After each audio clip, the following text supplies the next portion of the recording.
మోడీ గారు ఏం చేయమంటే అది చేసేందుకు దేశం అంతా సిద్ధంగా ఉన్నప్పుడు ఇలాంటి నిర్ణయాలు తీసుకునేటప్పుడు ఖచ్చితంగా మోడీ గారు అన్ని ఆచితూచే నిర్ణయాలు తీసుకుని ఉంటారని చెప్పి అందరూ అనుకుంటారు. సో ఆచితూచే నిర్ణయాలు తీసుకున్నారా? పర్పస్ ఏంటి? ఫస్ట్ మనం చెప్పిన పర్పస్ ఏంటి, ఇప్పుడు జరిగినది ఏంటి అనేది ఇప్పుడు చాలా మంది అడుగుతున్న మాట. దీనికి సమాధానం చెప్పాల్సిన బాధ్యత ఇప్పుడు ప్రభుత్వం మీద ఉన్నది.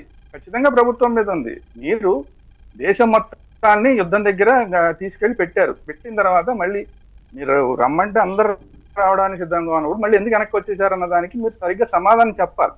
అది కూడా ప్రభుత్వం యొక్క బాధ్యత. అంటే మనం అనుకున్న లక్ష్యాన్ని సాధించాం కదా సార్. అంటే ఉగ్రవాదుల స్థావరాలపైన దాడులు చేసాం, దాదాపుగా 100 మందిని మట్టుపెట్టాం, 9 స్థావరాలపైన దాడులు జరిగాయి, ఇవన్నీ అయ్యాయి కదా. హఫీజ్ సయీద్ దొరికాడా? అంటే ఇంకా ఆపరేషన్ 2 కూడా ఉంటుంది, ఇంకా ముగిలేదు అని చెప్తా ఉన్నారు కదా. 2, 3, 4, 5 అవన్నీ మనం ఇప్పుడు ఇందిరాగాంధీ అప్పటి నుంచి లాల్ బహదూర్ శాస్త్రి అప్పటి నుంచి చూస్తూనే ఉన్నాం సార్. ఇప్పుడు 5, 6, 7, 8, 9 అయినాయి. అది కాదు, ఇప్పుడు మనకి మన ఎవరైతే 25 మంది 26 మందినో చంపేశారో ఆ ఉగ్రవాదులు దొరికారా?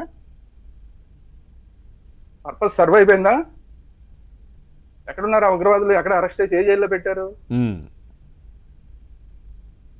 లాంచ్ ప్యాడ్స్ మీద దాడులు చేయడం అంటే మనం ఇంతకు ముందు చేసాం.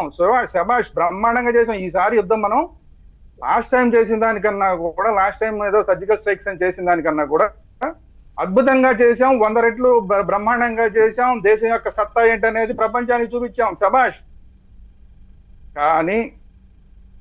కానీ కూడా ఉంటుందండి. ఇప్పుడు మిమ్మల్ని ఎప్పుడైతే మేము శభాష్ అంటున్నామో దానికి కానీ అనేది మీరు ఫుల్ కామా పెట్టినప్పుడు ఎందుకు కామా పెట్టారని అడుగుతాం.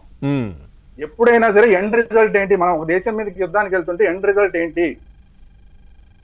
ఇప్పుడు మురళీ నాయక్ లాంటి వాళ్ళు చచ్చిపోవడానికి సిద్ధపడిపోయి వెళ్ళిపోయారు. ఆ త్యాగాలకి ఫలితం ఉండాలి కదా.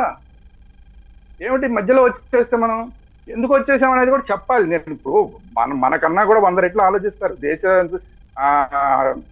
ప్రధానమంత్రి స్థాయిలో ఉన్న వాళ్ళు, లేదంటే సైన్యాధ్యక్షుల స్థాయిలో ఉన్న వాళ్ళు అందరూ కూడా 100 రెట్లు ఆలోచిస్తారు, కాదనట్లా. కానీ ఎప్పుడైతే మీరు మీతో పాటు అందరినీ కూడా మొత్తం సిద్ధం చేశారో, దేశాన్ని సిద్ధం చేశారో, యుద్ధం దాకా తీసుకెళ్ళిపోయారో, మళ్ళీ వెనక్కి వచ్చినప్పుడు దానికి సమాధానం కూడా చెప్పాలి. ఎందుకు చేసాము, వెనక్కి ఎందుకు వచ్చాము అనేది సమాధానం చెప్పాలి. వాడేవాడు అమెరికా వాడు, మన సార్వభౌమత్వం ఏమైందండి? వాడు మనకన్నా ముందెందుకు స్టేట్మెంట్ ఇచ్చాడు ట్రంప్? మన దేశ విధానం ఏంటి? మన అలీన విధానం ఏంటి? మన మొదటి నుంచి కూడా మన విధానం ఏంటి? ఇండియా పాకిస్తాన్ కాదు, ఏ దేశానికి మనం గొడవల మధ్యలో మూడో పక్షానికి అవకాశం లేదు. అవును, ప్రధానమంత్రి గారు కూడా చాలా క్లియర్ గా చెప్పారు కదా, మధ్యవర్తిత్వం మాకు అవసరం లేదు అని చాలా క్లియర్ గా చెప్పారు. ఎప్పుడు చెప్పారు?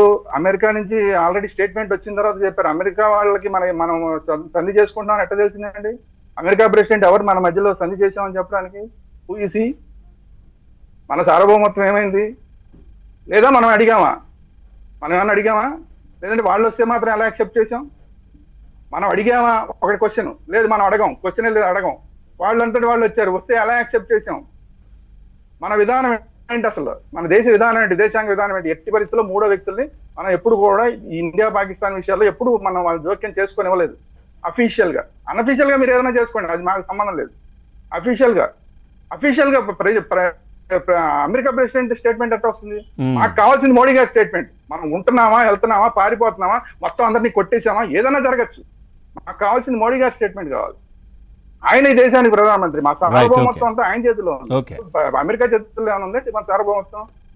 వాళ్ళు ఎవరో చెప్పిన తర్వాత మనం రాజీ చేసుకుంటున్నాం.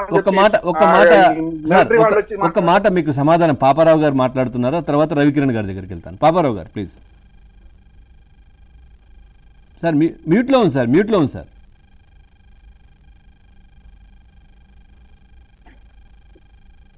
సార్ మ్యూట్లో ఉంది.